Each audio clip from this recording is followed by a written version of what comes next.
Local council want to turn this swamp into a football oval to give kids a place to play. Conservationists want to keep the swamp.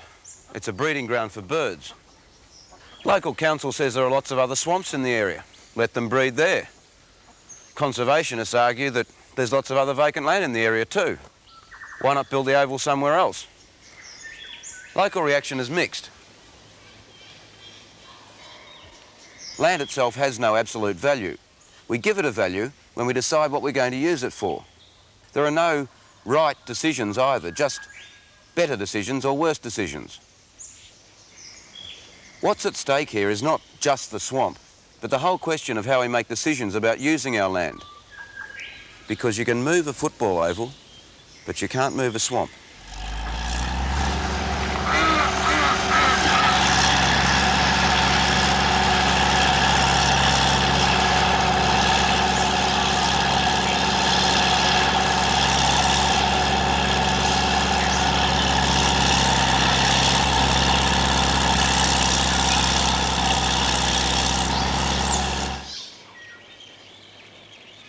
We see conservation as a method of preserving areas of special value to us. They're those out-of-the-way places we may visit once or twice during our holidays. But when it comes to the areas in which we live, work and raise our food, more often than not we're prepared to put up with just about anything.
Mount Nelson is a suburb of Hobart.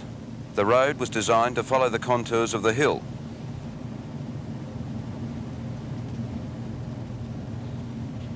And by preserving the tree cover and by working in sympathy with existing drainage patterns, erosion has been kept to a minimum. The result is a pleasant residential area for over 5,000 people. But most of the time we accept the policies of land developers who are motivated by quick and easy profits.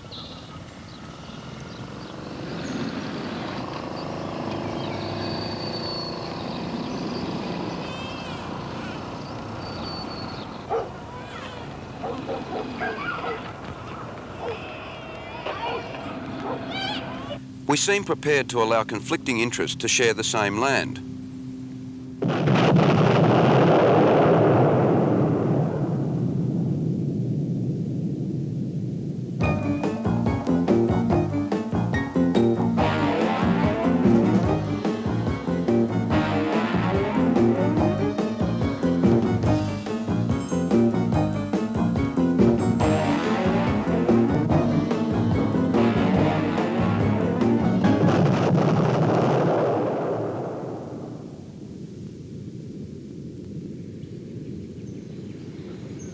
We have to share the land we've got left with everybody.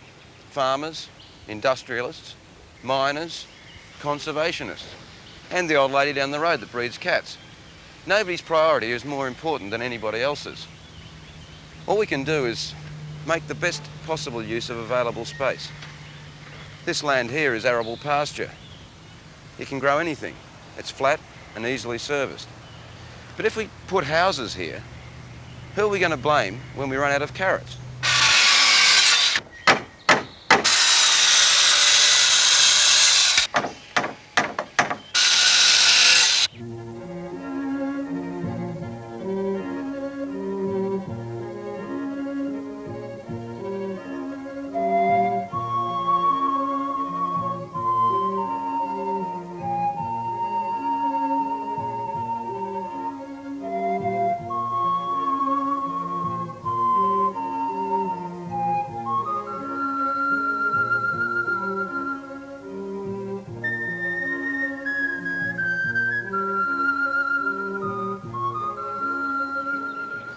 The trouble is, we're used to the way things are.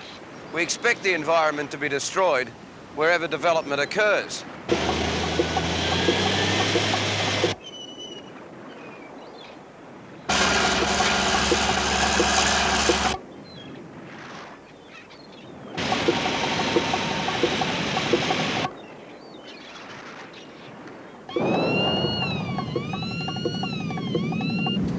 But after all, we can't have our cake and eat it too. Or can we? It is possible for conservation and development to work hand in hand. We have seen the effect of coordinated development on Mount Nelson, and there are mines where reforestation is part of the mining operation. We have the technology, and it's been proved that conservation and development working together can actually save us money in the long run. But we have to take stock of our remaining resources in this country.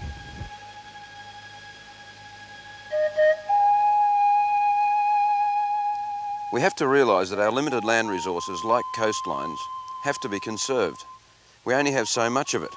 We can't lose it all.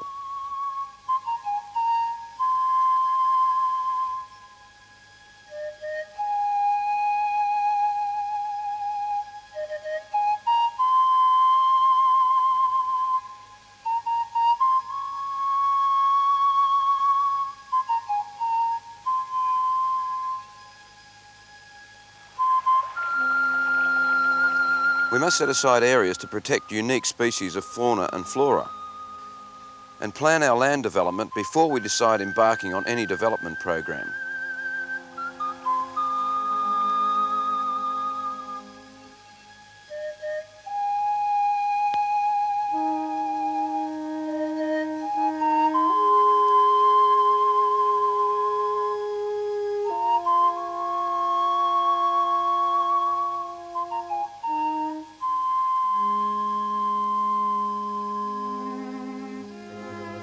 The island of Tasmania contains one of the largest areas of wilderness left in the world. The southwest, much of it still virgin bush, is a maze of river valleys, rainforests and mountain ranges bounded by the stormy waters of the Southern Ocean.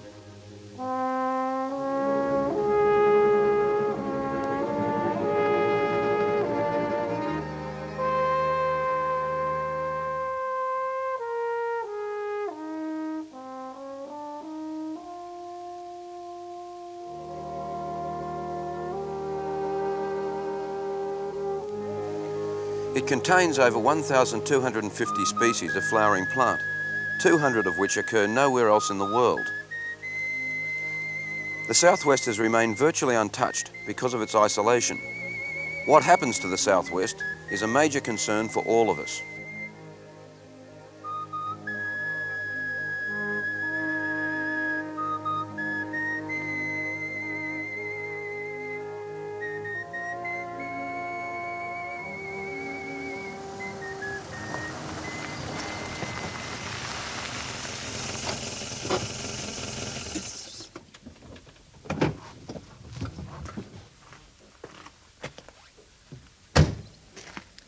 This is also part of the southwest.